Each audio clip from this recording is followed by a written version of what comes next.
about your culture teaching? Teaching. What do you remember? I remember way back. Okay, this Culture teach how you raise your children. Our grandmother taught us how to raise our children is to, when we have our first child, we're going to nurse them. We're not going to use a bottle.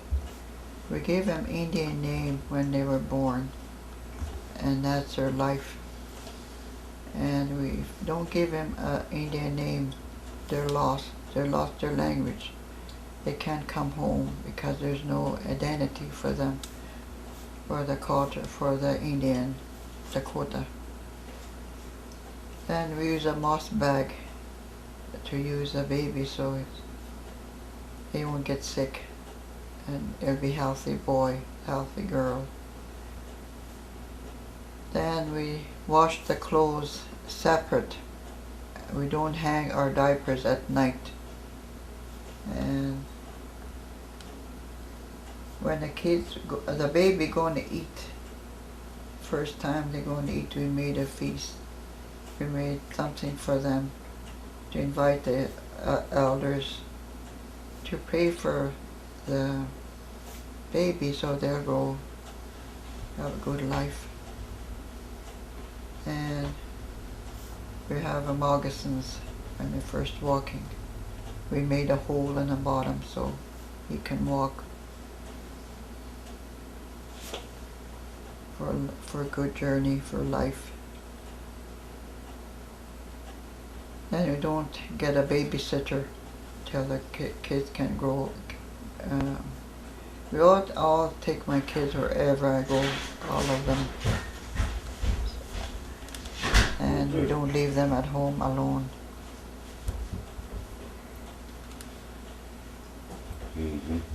And when the babies start walking, then they make another supper. That's my boy.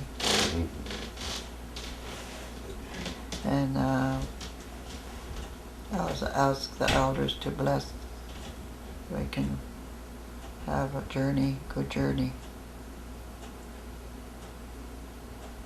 Elders today is so, they don't use them very much.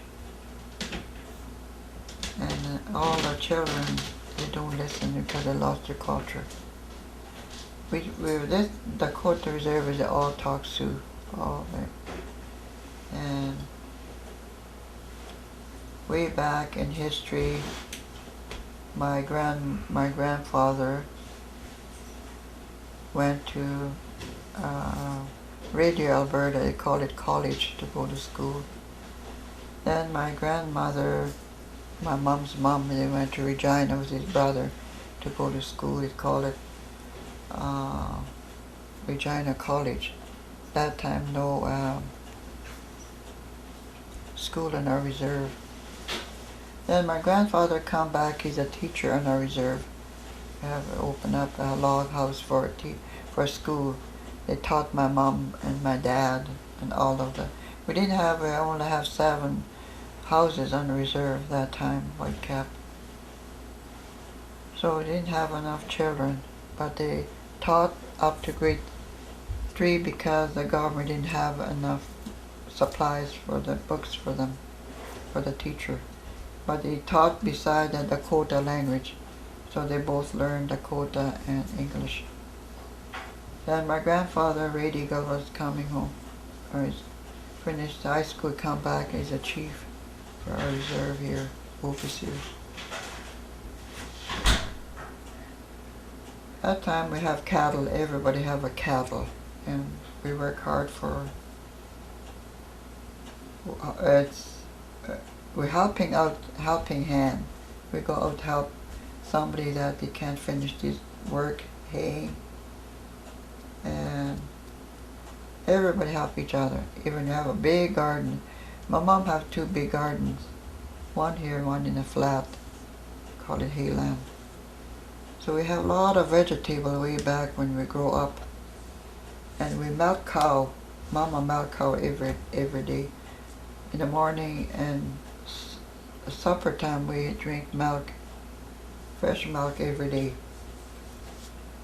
In the springtime they let the cow go, then they come back in fall we milk the cows again. So there's a lot of work when I was a kid. Today I'm still working, helping out people, kids.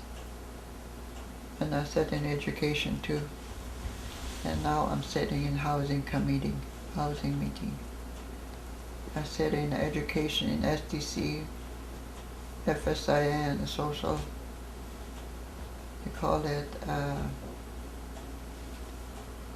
White Buffalo Youth Lodge. They call it Girls EGATs in Saskatchewan. I work there. So I'm still working as, I call myself an elder. To me, there's no elder that time. It's called old people. Grandpa and grandma. Go see grandpa, go see grandma. Nitonkashi, Wayanga, And they won't scold you, grandpa and grandma. They ask you a nice way to listen to you, and they talk to you. And that goes in your mind rest of your life, what your grandpa tell you or grandma tell you. Never written in a book.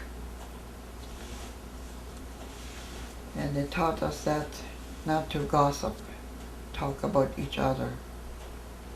A helping hand, holding each other, and teach each other so that they learn something good, and instead of talking about them. I can remember very much way back. It's kind of sad to talk about our grandpa and grandma. That's a word that we had to carry on, but yet it's hard to, because they lost their language, they lost their culture. Oh gee, we don't have to listen, But they're going to school, they have a grade above you, they think you don't know nothing. Oh, you don't know nothing, you didn't know this, but we learned. We have eyes and mind. We respect our elders, we respect our people. Any Indian respect each other.